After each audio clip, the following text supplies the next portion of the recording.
আসসালামু আলাইকুম, সবাই কেমন আছেন? তো আজকে আপনাদের সামনে আরেকটা ভিডিও নিয়ে আসলাম। আপনাদেরকে আজকে দেখাবো আমরা চট্টগ্রাম শহরের ময়লাগুলো কিভাবে সংরক্ষণ করে থাকি, ময়লাগুলো কিভাবে ক্লিয়ার করে থাকি, এটা দেখানোর চেষ্টা করবো আপনাদেরকে আজকে। আর সে সাথে আর একটা কথা বলে রাখি, আপনারা তো আমাদের এই ভিডিও আর এর আগেও দেখছেন, আমরা রাঙামাটিতে, বান্দরবন, সিলেট, জাফলংয়ে বিভিন্ন জায়গায় ভিডিও দিছি, আপনারা দেখছেন অনেকে মনে হয়। কথা হচ্ছে যে আমরা ভিডিওগুলো কেন দেই, ওই কাজটাই কিন্তু এখনো পুরোপুরি হচ্ছে না।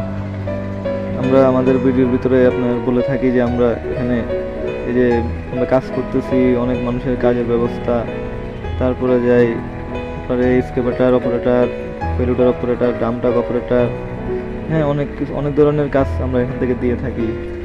তার ভিতরে আমরা দুজনকে আমরা দিছিলাম, ওটাও বলছিলাম গত একটা ভিডিওতে, ঠিক আছে। কিন্তু আজকে আপনাদেরকে যেটা দেখানোর বিষয় ছিল হচ্ছে আমরা ময়লাগুলো কিভাবে ড্রেন থেকে নিয়ে আপনার ডামটাকে করে কিভাবে এগুলা সংরক্ষণ করি, নির্দিষ্ট স্থানে রাখি, এটা দেখানোর চেষ্টা করব।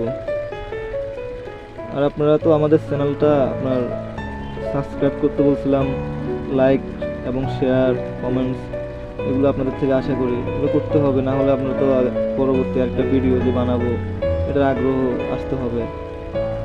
তারপরে যে আপনার